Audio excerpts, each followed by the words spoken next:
Morning friends, आज हम लोग स्टडी करने जा रहे हैं ग्राफ ट्रैवर्सल एल्गोरिदम को। तो ग्राफ ट्रैवल यानी ग्राफ में ट्रैवल करने के लिए मेरे पास दो तरह के एल्गोरिदम है। That is for breath first search यानी BFS, और दूसरा जो हमारा है वो depth first search, that is called DFS। तो BFS और DFS दो हमारे पास ट्रैवर्सल एल्गोरिदम्स है जिसमें हम लोग ग्राफ के थ्रू ट्रैवर्सल करेंगे। चाहे वो मेरा ग्राफ डायरेक्टेड या इनडायरेक्ट ग्राफ हो, उससे कोई फर्क नहीं पड़ेगा, लेकिन हमारा जो ट्रैवर्स करने का तरीका है वो इसी दो तरीके से हम लोग ट्रैवर्स करेंगे। That is breath first search और दूसरा जो है वो डेप्थ फर्स्ट सर्च। तो अभी हम लोग सबसे पहले ब्रेथ फर्स्ट सर्च में स्टडी करने जा रहे हैं। तो उसके लिए हमने आपको पूरा एक ग्राफ को प्लॉट किया है। ये मेरा डायरेक्टेड ग्राफ है। सपोज कीजिए कि this is my directed graph. अब इसमें सबसे पहले बात है कि इसके एडजेसेंट को हमने आपने बता दिया है कि एक एडजेसेंट कौन कौन है, तो B, C और D। तो जो ब्रेथ फर्स्ट सर्च होता है उसमें ट्रैवर्स करने का तरीका क्या होगा कि जिस नोड से हम लोग बात स्टार्ट करेंगे वहां से लेकर के, ठीक है, उसके जितने भी नेबर्स हैं उसके बाद उन सारे नेबर्स को ट्रैवर्स करेंगे। फिर उसके जो नेबर्स होंगे एक एक करके ट्रैवर्स करेंगे। यानी जैसे सपोज कीजिए कि A को पहले हमने प्रोसेस किया, उसके बाद हमारे पास इसके जो नेबर्स हैं वो B, C और D। तो B और C और D को लेकर चले, फिर उसके बाद पहले B को किए, B को करने के बाद फिर C को करेंगे, C को करने के बाद फिर D, फिर उसके बाद B का जो नेबर होगा उसको करेंगे, B का नेबर कौन E है तो E को किए।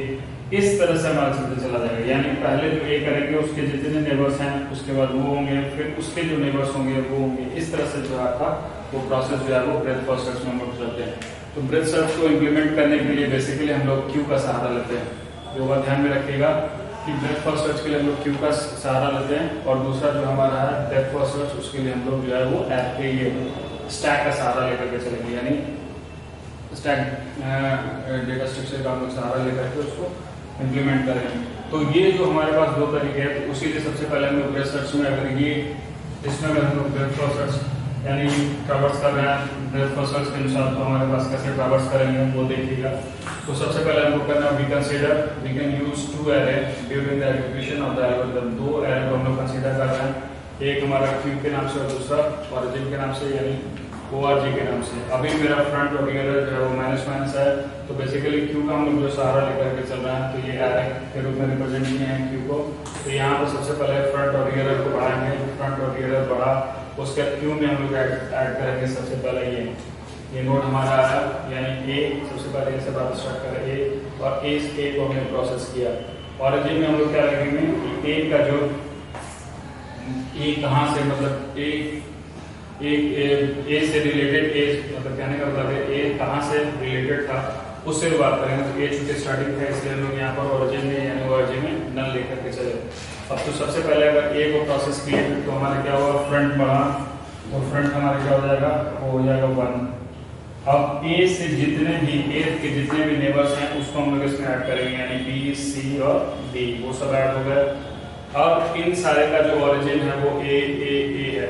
तो अब आपका फ्रंट है, उसके बाद रियर 0 था तो रियर फिर 1 पे, रियर बढ़ा, फिर रियर 2, फिर रियर 3, तो आपका ये रियर जो है वो 3 इंडिकेट किया। उसके बाद हमारा कौन सा प्रोसेस हुआ, उसके बाद हमारा प्रोसेस हुआ B को हमने प्रोसेस किया।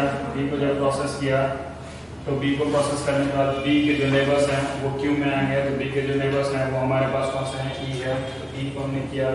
तो E का जो ओरिजिन था वो कहाँ था, वो B से था, तो दैट इज B। तो हमारा ये B को प्रोसेस कर दिए, B को प्रोसेस किए, तो हमारा फ्रंट जो है और कितना हो गया, वो 2 हो गया, और रियर एक इंट हुआ था तो वो रियर 4 हो गया। अब उसके बाद हम लोग इसको C को प्रोसेस किए, तो C को प्रोसेस किए, तो C का जो नेबर्स है उसको हम लोग लेके चले। तो C का नेबर्स जो है वो B है, तो B को ऑलरेडी हो चुका है, तो G, तो हम लोग यहाँ पर G को इंट्रोड्यूस कर दिया। तो G का जो सोर्स है दैट इज कौन सा है, तो वो C है, तो C को लिए। तो आपका यहाँ पर एक और यानी रियर आपका बढ़ करके 5 हो गया, और फ्रंट आपका एक और गया, तो फ्रंट हो गया, थर्ड हो गया 0, 1, 2 और ये थर्ड। अब फ्रंट आपका यहाँ पर इंडिकेट हो रहा है।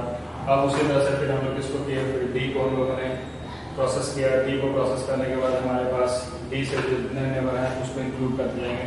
इसी तरह से आप एक एक करके सारा ट्रैवर्स करते हुए चले जाइएगा।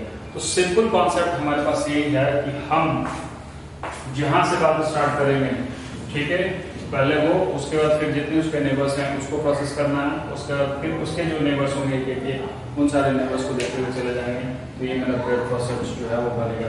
तो इसमें हम लोग थोड़ा सा एक्स्ट्रा जो एफर्ट लगा है कि वो ये लेंगे कि ऑरिजिन और क्यू और ऑरिजिन के रूप में दो एरे को हम कंसिडर करें। हम चाहेंगे तो सिर्फ क्यू को भी कंसिडर करके कर सकते थे, लेकिन चूंकि हमारे पास उसके ऑरिजिन कहाँ से वो स्टार्ट हो रहा है वो अगर मिलता चला जाएगा तो उससे हमको एक फायदा होगा कि हम आसानी से फाइंड आउट कर सकते हैं कि मेरे पास क्या होगा। क्लियर है? तो ये हमारे पास पूरा एक तरीका है ब्रेथ फर्स्ट सर्च करने में। तो ब्रेथ फर्स्ट सर्च के लिए हम लोग जो इम्प्लीमेंटेशन करते हैं, यानी क्यू का सहारा लेकर के हम इस चीज को इम्प्लीमेंट करते हैं। तो अब हमारे पास जो दूसरा है डेप्थ फर्स्ट सर्च। नाउ अब हम लोग दूसरा डेप्थ फर्स्ट सर्च को स्टडी करने जा रहे हैं। डेप्थ फर्स्ट सर्च में क्या होगा कि अगर जहां से हम लोग बात स्टार्ट करेंगे तो उसके नेबर को लेंगे, उसके नेबर को फिर नेबर को कंसीडर करते हुए हम लोग आगे बढ़ते चले जाते हैं और लास्ट तक चले जाते हैं जहां तक कि एंड हो। वहां से फिर बैक ट्रैक होकर के ऊपर आएंगे और फिर दूसरे जगह जाएंगे। तो डेप्थ फर्स्ट सर्च का मतलब है कि एक नेबर, एक नोड का जो नेबर होगा उस नोड से फिर उसका नेबर जो होगा वहां से कंटिन्यू करेंगे। ऐसा नहीं था ब्रेथ सर्च में, क्या था कि पहले एक नोड लिए, उसके जितने नेबर्स हैं उन सबको जो है वो सर्च करना होता था। तो इसमें यही डिफरेंस है। तो डेप्थ फर्स्ट सर्च में मेन है कि अगर एक नोड कंसिडर कर रहे हैं, उसका जो नेबर होगा उस वहां पर रीच करेंगे, फिर अगर उसका नेबर होगा तो रीच करेंगे। तो जब तक कि वो एलिमेंट मिलेगा नहीं, और उसी तरह से एक लेवल के अंदर वो नेबर को हम लोग स्टडी करते हुए चले जाते हैं लास्ट तक। और अगर वहां तक मिला तो ठीक है, नहीं तो फिर हम लोग बैक ट्रैक करेंगे और बैक ट्रैक करके काम करते हैं। तो इसके लिए हम लोग जो है सबसे पहले क्या करते हैं कि हम लोग इसमें स्टडी करने के लिए हमको एक इसमें इम्प्लीमेंट करने के लिए हम लोग स्टैक का सहारा लेते हैं। तो सपोज कीजिए कि अगर हमारे इसमें हम अगर एच यहाँ से बात स्टार्ट करना चाहते हैं और यहाँ से डेप्थ फर्स्ट सर्च के थ्रू जाना चाहते हैं, तो सबसे पहले हम लोग अपने स्टैक में एच को इम्प्लीमेंट करते हैं। अगर एच को इम्प्लीमेंट करते हैं तो उसके बाद सबसे पहले हम लोग इस एच को प्रोसेस करते हैं। अगर हम प्रिंट कराना चाहते हैं तो सबसे पहले मेरा एच जो है प्रिंट होगा। एच के बाद एच को पॉप किए, यानी पुश करने के बाद पहले एच को तो यानी उसका प्रोसेसिंग हुआ, निकाले, पॉप करने के बाद निकालने के बाद प्रोसेसिंग हुआ। तो अब इसके बाद जो हमारा इसका जो नेबर होगा दैट इज ई और आई। तो ई और आई जो है वो इसके नेबर के रूप में यहाँ पर असाइन हो गए।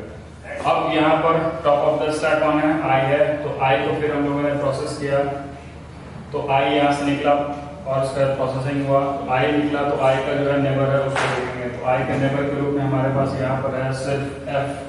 तो यहाँ से आई निकला और जो है वो पुश के रूप में कौन हुआ? एफ आया। एफ आया तो फिर एफ का हमने यहाँ पर प्रोसेसिंग किया। एफ का प्रोसेसिंग करने के बाद फिर एफ के नेबर्स को देखेंगे। तो एफ के नेबर के रूप में हमारे पास एक एच है जो कि ऑलरेडी हो चुका है। तो यहाँ पर हम लोग सी पर जाएंगे। तो एफ का जो नेबर है वो है सी। सिर्फ एफ का नेबर जो है वो सी है। तो यहाँ पर हम लोग एफ को निकालने के बाद यहाँ पॉप होकर के प्रोसेसिंग होने के बाद फिर यहाँ पर सी को पुश करेंगे। सी को पुश करने के बाद फिर हम लोग देखेंगे ऊपर जाएंगे तो सी के बाद सी के नेबर को देखेंगे। तो सी का नेबर जो है दैट इज बी। सी का नेबर जो है वो बी है। तो यहाँ से सी को निकालेंगे और सी को यहाँ पर प्रोसेस होगा और उसके बाद फिर हम लोग यहाँ पर बी को जो है वो पुश करेंगे। बी को पुश करने के बाद फिर बी का प्रोसेसिंग होगा और फिर बी के नेबर्स को देखेंगे। बी का नेबर्स कौन है? दैट इज ई। तो ई को लेकर के चलने की कोई जरूरत नहीं क्योंकि ई ऑलरेडी है। तो ई का नेबर है तो अब ई को हम यहाँ प्रोसेस कर देंगे और मेरा काम खत्म। ये ई निकल गया तो आपका स्टैक जो है वो बिल्कुल एम्प्टी हो गया और ये आपका पूरा डेप्थ फर्स्ट सर्च हो गया। तो देखिए हम लोग कहाँ से चले, यानी अगर यहाँ से बात किए तो सबसे पहले हमारे पास दो नेबर्स थे। तो पहले सबसे पहले हम लोग इसको कंसीडर करके चले। तो ये नेबर को प्रिंट किया, उसके बाद फिर इसके नेबर को, फिर इसके नेबर को, फिर इसके नेबर को, फिर इसके नेबर को। तो ये पूरा जो है मेरा जहां तक वो जाएगा एक का के बाद एक का जो नेबर होता चला जाएगा उस नेबर्स को हम लोग कंसीडर करके वहां पर रीच करेंगे। तभी हमारा जो है ये डेप्थ फर्स्ट सर्च जो है वो सक्सेस होगा। तो डेप्थ फर्स्ट सर्च में ध्यान रखिएगा हमेशा कि नोड, उसके नेबर, फिर उसके नेबर्स को हम लोग प्रोसेस करते हैं। जबकि ब्रेथ फर्स्ट सर्च में पहले एक नोड, फिर उससे रिलेटेड जितने भी उसके नेबर्स होंगे उन सबको प्रोसेस करते हैं। There is a difference. और इम्प्लीमेंटेशन करने के लिए हमारे पास क्यू का हम लोग सहारा लेते हैं इसमें ब्रेथ फर्स्ट सर्च में, और डेप्थ फर्स्ट सर्च में हम लोग एरे का सहारा लेते हैं। सो ये रहा हमारा graph traversing algorithms. Next video में हम लोग स्पैनिंग ट्री को स्टडी करेंगे। उसके अंदर में क्रुस्कल और प्रिंस जो दो एल्गोरिथम्स हैं स्पैनिंग ट्री को डिजाइन करने के लिए, उन दो एल्गोरिथम्स को हम लोग कंसिडर करेंगे और इसके बाद जो आपका डेटा स्ट्रक्चर का जो है वो सीक्वेंस जो है वो लगभग समाप्त हो जाएगा और हम लोग उसको डिस्कस करेंगे नेक्स्ट वीडियो में। Thank you.